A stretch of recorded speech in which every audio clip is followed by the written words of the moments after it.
یاد رکھیے دل انسانی جسم کا سب سے قیمتی حصہ ہے، اور اگر دل میں نور ہو تو انسان اس روشنی میں ہدایت پا جاتا ہے، اور اگر دل ہی اندھیرا ہو تو پھر انسان کے سامنے حق کی، خیر کی 100 باتیں بھی کی جائیں تو وہ اس کو سمجھ نہیں آتی۔ نعمان بن بشیر کہتے ہیں میں نے رسول اللہ صلی اللہ علیہ وسلم کو فرماتے ہوئے سنا، بے شک جسم میں ایک ٹکڑا ہے، جب اس کی اصلاح ہو جاتی ہے تو تمام جسم کی اصلاح ہو جاتی ہے،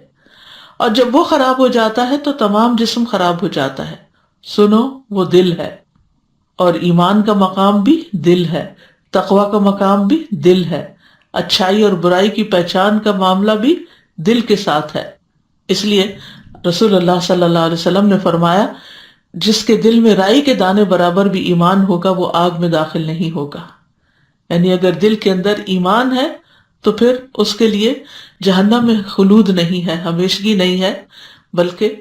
اس کو وہاں سے نکال لیا جائے گا، اور یہاں تو یہ فرمایا کہ وہ آگ میں داخل بھی نہیں ہوگا۔ پھر اسی طرح ابو ہریرہ کہتے ہیں کہ رسول اللہ صلی اللہ علیہ وسلم نے اپنے سینے کی طرف اشارہ کرتے ہوئے فرمایا 3 بار تقوی یہاں ہے، تقوی یہاں ہے، تقوی یہاں ہے۔